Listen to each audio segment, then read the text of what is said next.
सभी को नमस्कार। तो आइए आज हम संस्कृत में कारक विभक्ति के विषय में जानते हैं। आज हम कारक विभक्ति पढ़ने जा रहे हैं। कारक विभक्ति एक ऐसा विषय है संस्कृत में जिसके बारे में ज्ञान होना अत्यावश्यक है, क्योंकि यदि हम कारक के विषय में जानेंगे, विभक्ति के विषय में जानेंगे, तभी हम संस्कृत में शब्दों का प्रयोग करते हुए वाक्य रचना कर सकते हैं, वाक्यों को लिख सकते हैं, वाक्यों को बोल सकते हैं, वाक्यों को पढ़ सकते हैं। अर्थात संस्कृत में वाक्य रचना के लिए, अर्थात संस्कृत को पढ़ने के लिए, संस्कृत को बोलने के लिए हमें कारक विभक्ति का ज्ञान होना अत्यावश्यक है। तो आइए आज हम कारक विभक्ति पढ़ते हैं। सबसे पहले हम जानते हैं कारक क्या होते हैं, विभक्ति क्या होती है। सबसे पहले है कारक। क्रियाजनकत्वम कारकत्वम, वाक्य में जिसके द्वारा क्रिया की सिद्धि हो उसे कारक कहते हैं। इसको हम ऐसे भी कह सकते हैं, क्रियाम करोति निर्वर्तयतीति कारकम। क्रियाम करोति निर्वर्तयतीति कारकम। किसी वाक्य के संपादन में, अर्थात किसी वाक्य को बनाने में, किसी वाक्य को पूर्ण करने में, किसी वाक्य निर्माण में, किसी वाक्य के संपादन में सहायता करने वाले को कारक कहते हैं। विभक्ति क्या होती है? शब्दों में लगने वाली विभक्तियां 7 होती हैं। प्रथमा, द्वितीया, तृतीया, चतुर्थी, पंचमी, षष्ठी, सप्तमी। विभक्तियां 7 तो हैं, लेकिन कितने प्रकार की हैं? विभक्तियां 2 प्रकार की होती हैं, कारक विभक्ति, उपपद विभक्ति। कारक विभक्ति क्या होती है? क्रिया के आधार पर संज्ञा आदि शब्दों में लगने वाली विभक्ति कारक विभक्ति होती है। अर्थात क्रिया के आधार पर जब हम किसी संज्ञा शब्द में, सर्वनाम शब्द में विभक्तियों का प्रयोग करते हैं तो वो कारक विभक्ति होती है। जब हमने क्रिया के आधार पर शब्दों में विभक्ति लगाई है तो वो कारक विभक्ति है। और अन्य पदों के आधार पर लगने वाली विभक्तियां, अन्य पदों के आधार पर लगने वाली विभक्तियां उपपद विभक्तियां होती हैं। जो विभक्तियां अन्य के आधार पर, अर्थात जो क्रिया के आधार पर ना लग के किसी अन्य के आधार पर, किसी अन्य के आधार पर, किसी अन्य शब्द के आधार पर, किसी अन्य वाक्य उसके आधार पर, क्रिया के आधार पर ना हो तो वो उपपद विभक्तियां होती हैं।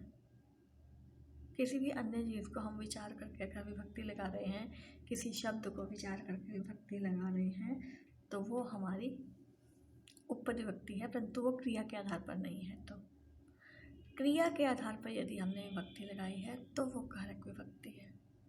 आज हमने जो विषय लिया है कारक विभक्ति, तो हम कारक विभक्ति के बारे में ही जान रहे हैं। उपपद विभक्ति को फिर हम किसी अन्य वीडियो में जानेंगे। आज हम कारक विभक्ति को जानते हैं। कारक विभक्ति को जानने के लिए पहले हम कारक को पढ़ते हैं, कारक के चिन्ह देखते हैं। विभक्ति, प्रथमा विभक्ति में कर्ता कारक होता है और कर्ता कारक का चिन्ह है ने। द्वितीय विभक्ति कर्म कारक को, द्वितीय विभक्ति में कर्म कारक का प्रयोग होता है और को कारक चिन्ह है। तृतीय विभक्ति कारणम, अर्थात करण कारक जिसका चिन्ह है से या के द्वारा, इसको हम साधन के रूप में भी जानते हैं।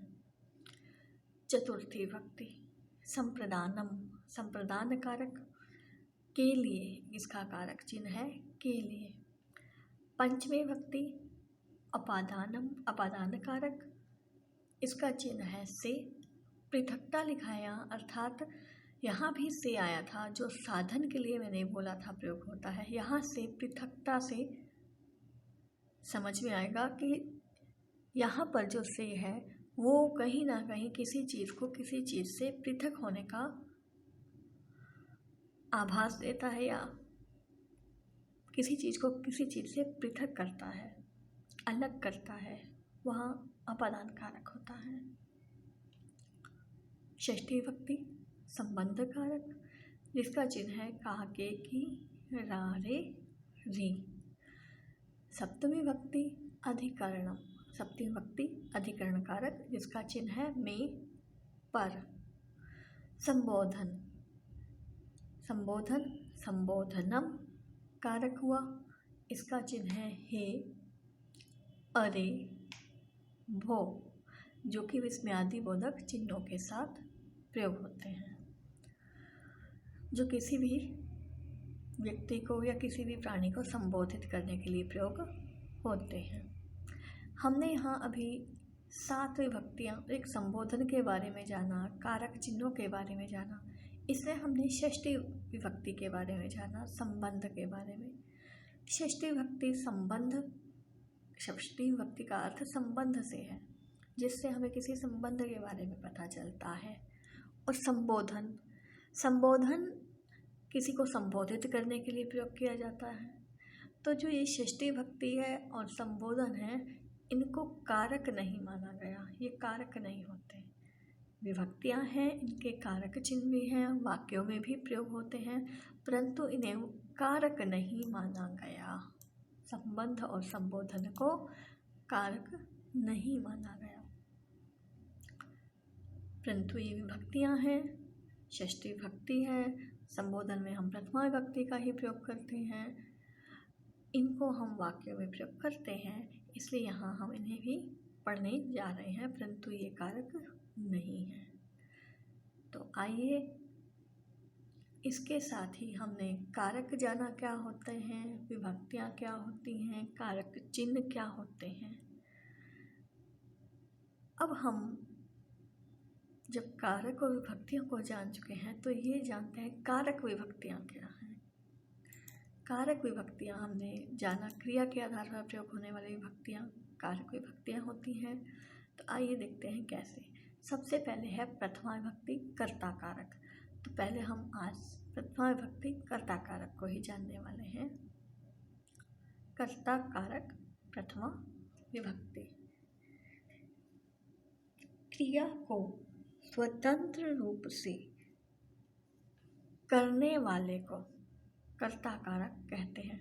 अर्थात जो स्वतंत्र रूप से अपनी क्रिया करता है, अपने कार्य को स्वतंत्र रूप से करता है, वह कर्ता कारक होता है। हमने यहाँ पढ़ा कर्ता कारक प्रथमा विभक्ति, अर्थात कर्ता कारक में प्रथमा विभक्ति होती है। जब हम वाक्य बनाते हैं तो उसमें जो क्रिया को स्वतंत्र रूप से करता है, वो करने वाला है, वो कर्ता है, कर्ता कारक है। तो उस कर्ता कारक का प्रयोग हम करेंगे, उस शब्द में हम प्रथमा विभक्ति का प्रयोग करते हैं। जो हमारे पास क्रिया को करने वाला शब्द होता है, उसे हम कर्ता कारक कहते हैं, और उस कर्ता कारक में हम प्रथमा विभक्ति का प्रयोग करते हैं।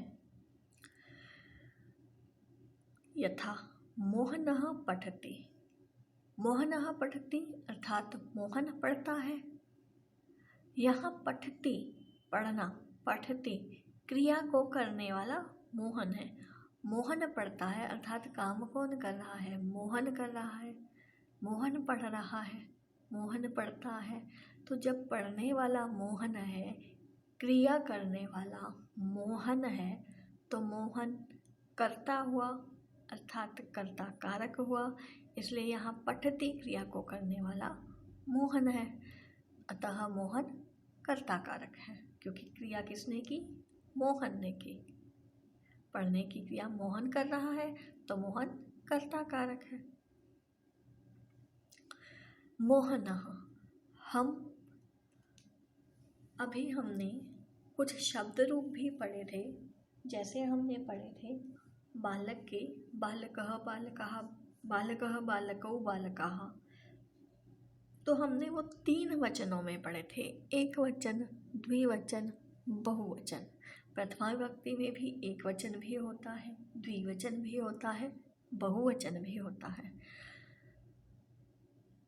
चाहे वो एक वचन हो, चाहे वो द्विवचन हो, चाहे वो बहुवचन हो, परंतु यदि उसमें कर्ता जो भी होगा किसी भी वचन का हो, वो प्रथमा विभक्ति ही प्रयोग होगी, परंतु वचन के अनुसार होगी।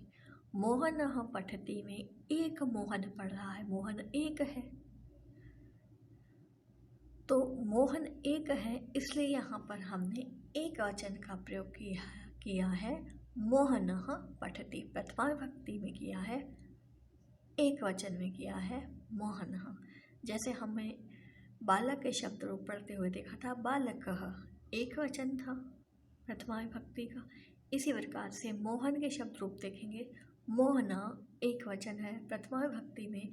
यदि हम मोहन के शब्द रूप देखेंगे तो बनेंगे मोहनः, मोहनौ, मोहनाः। एक वचन में मोहनः, द्विवचन मोहनौ और बहुवचन में मोहनाः। तो उसी आधार पर हमने यहाँ एक वचन लगाया है, मोहनः, मोहन पढ़ता है। तो यहाँ पर मोहनः कर्ता कारक है। इसी के कुछ और उदाहरण देखते हैं। जैसे हमने यहाँ दिया है, बालकः पिबति, बालक पीता है। कौन पीता है? बालक पीता है। पिब का पीने का कार्य है, बालक करता है। तो यहाँ पर हमारी क्रिया भी एक वचन है, यहाँ बालकः भी एक वचन है प्रथमा विभक्ति में, क्योंकि कार्य करने वाला बालक है, अर्थात बालक कर्ता कारक है, इसलिए उसमें प्रथमा विभक्ति आई है। और एक है, क्रिया में भी एक वचन है, इसलिए यहाँ पर एक वचन में आया है बालकः, प्रथमा विभक्ति एक वचन। अगला वाक्य है, बालिका लिखति, बालिका लिखती है। यहाँ भी लिखती में हमने एक वचन लगाया है। ये हमारा स्त्रीलिंग, बालिका शब्द स्त्रीलिंग है, भले पुल्लिंग है, भले स्त्रीलिंग है, भले नपुंसकलिंग है, कार्य करने वाला कोई भी है उसमें हमने प्रथमा विभक्ति लगाई है। अब यहाँ पर एक बालिका लिखती है तो बालिका में भी हमने एक वचन लगा दिया, बालिका लिखति। एक बालिका लिखती है, प्रथमा विभक्ति भी है, एक वचन भी, क्योंकि लिखने का काम बालिका कर रही है तो इसलिए वो कर्ता कारक है। और एक ही बालिका लिख रही है, इसलिए एक वचन में प्रयोग हुआ है बालिका लिखति। यहाँ बालिका लिखने की क्रिया करने के कारण कर्ता कारक है और प्रथमा विभक्ति में प्रयोग हुई है, एक वचन में प्रयोग हुई है, क्योंकि क्रिया भी हमारी एक वचन है। अगला देखते हैं, पत्रम पतति, पत्ता गिरता है। पत्रम पतति, पत्ता गिरता है। यहाँ हमने क्रिया में फिर एक वचन लिया है, परंतु जो पत्ता गिरता है वो नपुंसकलिंग शब्द है पत्रम। पत्रम नपुंसकलिंग शब्द है, परंतु क्रिया हमारी एक वचन है, इसलिए यहाँ पर भी हमने एक वचन में ही प्रयोग किया है विभक्ति को। और पत्ता गिरता है, गिरने की क्रिया पत्ते के द्वारा हो रही है, इसलिए पत्रम में प्रथमा विभक्ति आई है। और एक पत्ता गिरता है, क्रिया में एक वचन है, इसलिए यहाँ प्रथमा विभक्ति का भी एक वचन प्रयोग हुआ है, पत्रम पतति। हम नपुंसकलिंग में हमने शब्द पढ़े हैं, पत्रम, पत्रे, पत्राणि, इस तरह से शब्द रूप पढ़े हैं। पत्रम एक वचन, पत्रे द्विवचन, पत्राणि बहुवचन। और यहाँ पर क्रिया में एक वचन है और यहाँ पत्ता जो है गिर रहा है, तो पत्ते के द्वारा क्रिया हो रही है, इसलिए कारक है, कर्ता कारक है। तो कर्ता कारक है, प्रथमा विभक्ति प्रयोग होगी, क्रिया में एक वचन है, इसलिए यहाँ भी एक वचन का प्रयोग हो रहा है। तो वाक्य बनता है पत्रम पतति। अगला है, महिले गच्छतः। महिले गच्छतः में अर्थात दो महिलाएं जाती हैं। अब यहाँ गच्छतः में द्विवचन की क्रिया आ गई। अगर यहाँ क्रिया द्विवचन की है तो हमारा कारक भी द्विवचन में प्रयोग होगा। महिले गच्छतः, दो महिलाएं जाती हैं, जाने का कार्य दो महिलाएं कर रही हैं। जब दो महिलाएं क्रिया करती हैं तो क्रिया करने वाले को हम कर्ता कारक कहते हैं। तो यहाँ दो महिलाएं कर्ता कारक हुई, तो यहाँ भी हम प्रथमा विभक्ति ही लगा रहे हैं। परंतु दो महिलाएं हैं, द्विवचन की क्रिया है, तो प्रथमा विभक्ति द्विवचन का प्रयोग हुआ है महिले। हमने स्त्रीलिंग में शब्द रूप पढ़े हैं महिला, महिले, महिलाः, बालिका, बालिके, बालिकाः, इस प्रकार से। तो जो बालिका शब्द है उसमें हम द्विवचन में बालिके शब्द का प्रयोग करते हैं। उसी प्रकार से महिला के शब्द में द्विवचन में हम महिले का प्रयोग करते हैं, क्योंकि दो महिलाएं जा रही हैं, क्रिया द्विवचन है, तो यहाँ पर हमने द्विवचन का प्रयोग किया है। जाने वाली महिलाएं हैं, काम करने वाली, कार्य को करने वाली महिलाएं हैं, इसलिए कर्ता कारक होने से प्रथमा विभक्ति प्रयोग हुई है। प्रथमा विभक्ति द्विवचन महिले, महिले गच्छतः। अगला है जनाः पश्यन्ति। जनाः पश्यन्ति बहुत से लोग, अनेक लोग देखते हैं। यहाँ हमने क्रिया में बहुवचन का प्रयोग किया है, तो इसलिए यहाँ विभक्ति भी हमारी बहुवचन में प्रयोग हुई है। यहाँ देखने का कार्य अनेक लोग कर रहे हैं, अनेक जन कर रहे हैं, तो जो देखने का कार्य कर रहे हैं, वाक्य में क्रिया कर रहे हैं, उनको हमने कर्ता कारक बोला। परंतु यहाँ क्रिया को करने वाले बहुत सारे लोग हैं, क्रिया में बहुवचन का प्रयोग है, तो अर्थात क्रिया को करने वाले बहुत सारे लोग हुए, तो इसलिए यहाँ बहुवचन में प्रयोग होगा। लेकिन क्रिया को करने वाले होने से प्रथमा विभक्ति भी है, तो प्रथमा विभक्ति बहुवचन का प्रयोग होगा। जो शब्द बना जनाः, जनाः पश्यन्ति, बहुत से लोग देखते हैं। तो इस तरह से विभक्ति का प्रयोग क्रिया के अनुसार वचन को भी देखते हुए किया जाता है। क्रिया में किस वचन का प्रयोग हो रहा है, क्रिया को करने वाले कितने लोग हैं, उसी के आधार पर हम वचन का प्रयोग करेंगे। और क्रिया को स्वतंत्र रूप से करने वाला है तो वो हमारा कर्ता ही है, इसलिए कर्ता कारक में प्रथमा विभक्ति भी आई है।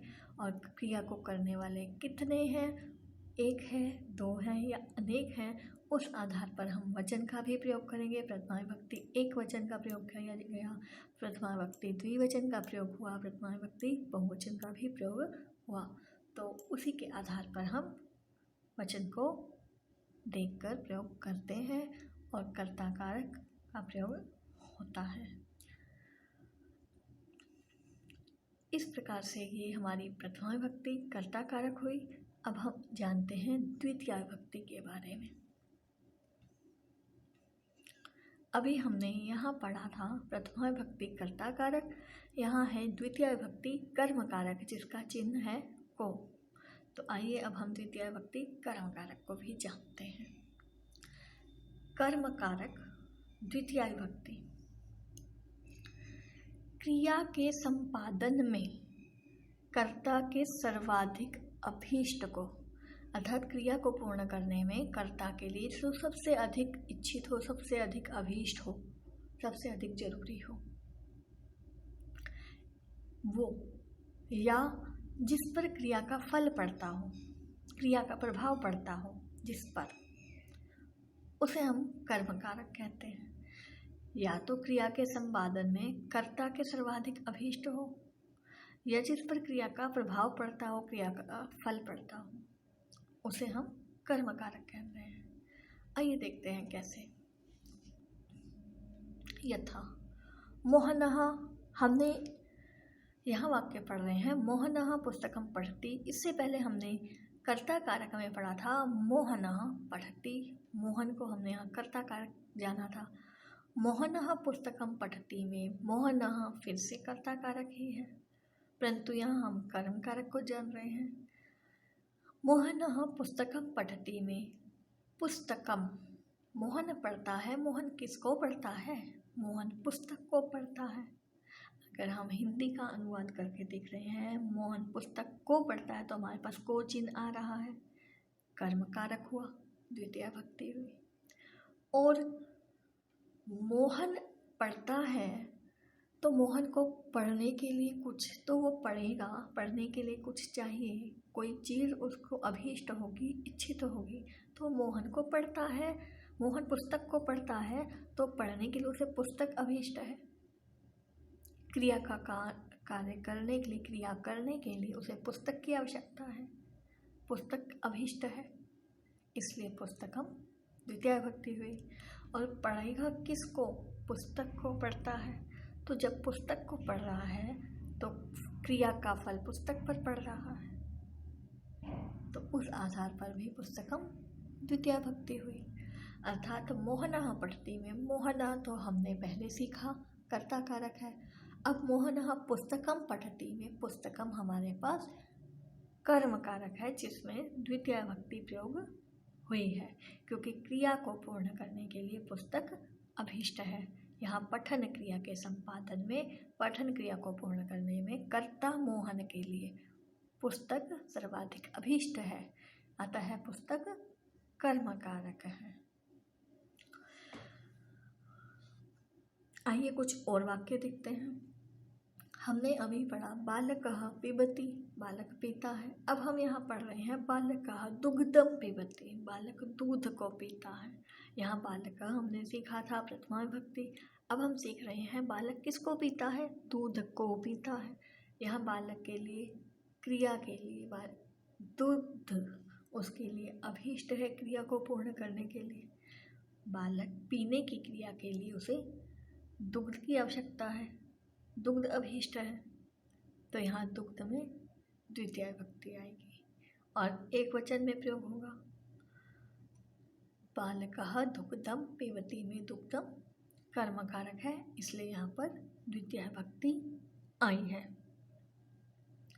अगला है बालिका पत्रम लिखति। हमने पढ़ा था बालिका लिखती में बालिका कर्ता कारक है, बालिका लिखती है, बालिका पत्र लिखती है। अब बना बालिका पत्र लिखती है, बालिका पत्रम लिखति। तो यहाँ है लिखने की क्रिया के लिए पत्र अभीष्ट हुआ। बालिका जब लिखेगी तो पत्र पर प्रभाव पड़ा, क्रिया का फल पत्र पर पड़ा, या लिखने के लिए पत्र अभीष्ट है, तो इसलिए पत्रम यहाँ पर कर्म कारक हुआ। और यहाँ क्रिया एक वचन में है, इसलिए यहाँ भी एक वचन हुआ पत्रम, बालिका पत्रम लिखति, द्वितीय भक्ति एक वचन। क्रिया के अनुसार तो हम कर्ता का प्रयोग करते हैं, और किस आधार पर हम कर्म कर रहे हैं उस आधार पर हम उसमें जितनी वस्तुएं हैं उस आधार पर हम वचन लगाते हैं। पत्र तो एक बार में एक ही लिखा जा रहा है, इसलिए यहाँ पर एक वचन है।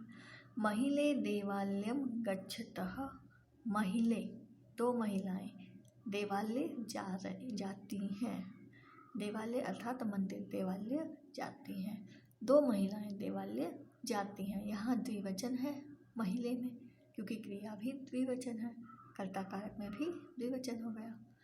कहाँ जाती हैं? मंदिर में जाती हैं। कितने मंदिर में जाती हैं? एक ही मंदिर में जाती हैं, इसलिए एक वचन में आया है कर्म कारक एक वचन। महिले देवालयम गच्छतः, जाने के लिए देवालय अभीष्ट है, इसलिए यहाँ पर कर्म कारक है, द्वितीय भक्ति है, महिले देवालयम गच्छतः। नेक्स्ट है जनाः दृश्यम पश्यन्ति।